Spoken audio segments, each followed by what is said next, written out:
Welcome this decision to celebrate 26th December as Veer Bal Divas.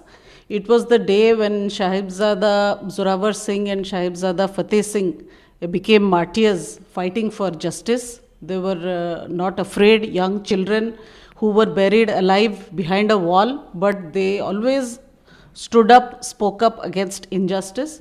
So this is to honor brave young children, and I think it will inculcate the spirit of nationalism, fearlessness in children.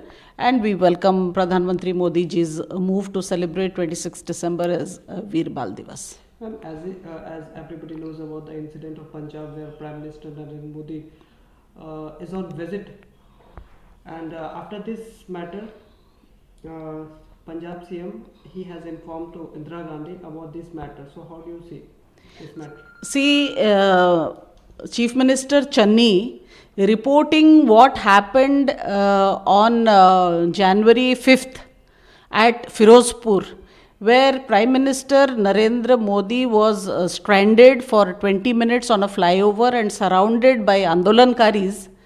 Chief Minister Channi reporting this matter to Priyanka Vadra clearly shows that Indian National Congress only and only believes in Parivarvad, only believes in being ruled by one particular political party, political family, and they do not have any kind of democracy or don't believe in any kind of democratic system.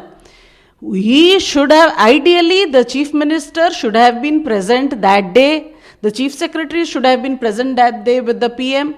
The DG should have been present. The SP should have been present. None of them were present. It was a security lapse on the part of the state government, a very serious lapse considering that Firozpur is only 20 kilometers away from the Pakistan border. But instead of reporting this matter to the Home Minister, instead of reporting to the PMO, instead of putting up documents before the Supreme Court, Mr. Channi is reporting to Priyanka Vadra, who is a General Secretary of Congress, who is in charge of Uttar Pradesh, but just because she belongs to this Gandhi Vadra family, Mr. Channi, the Chief Minister of Punjab, is reporting to her.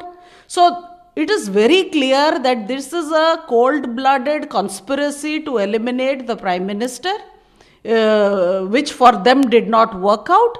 And secondly, this is a clear-cut message that anybody and everybody in the Congress party believes that the Gandhi family is their leader, be it Sonia Gandhi, be it Rahul Gandhi, be it Priyanka Vadra, anybody who has this Gandhi title and is born in that family is their leader. They do not believe in any kind of democracy or do not believe in any democratic setup. This is total autocracy. Ma'am, in elections in 5 states, Election Commission directed that mandatory for parties to publish why candidate for criminal records selected. So what do you want to say? Yes, we totally welcome the move of the Election Commission of India to ask political parties to explain why they chose a particular candidate with criminal antecedents over other candidates. This will bring more transparency in elections. Bharatiya Janata Party has been for a long time campaigning for electoral reforms. We want more transparency in funding elections. We want more transparency in the character and antecedents of the candidates.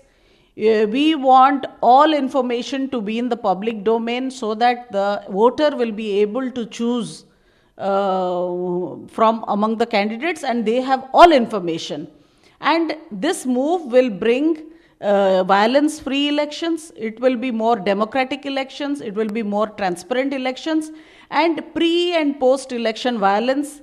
Sometimes, most of the time, when candidates with criminal antecedents are given tickets, they are able to intimidate the voters, they are able to intimidate the other candidates also.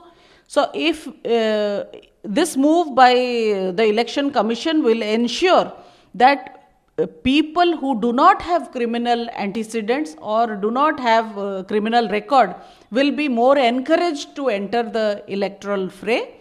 And I think overall this means India is moving towards a cleaner and criminal free, violence free elections. So, do you think that this move will bring faith on judicial system among people? Absolutely. And not only on the judicial system, this move will bring back faith of people on the electoral system and on democracy. And overall, in the long run, it augurs well for the country when criminals are eliminated from the electoral process, when it brings a safer environment, and educated and criminal free people will come and lead society. That is what we are ultimately aiming towards.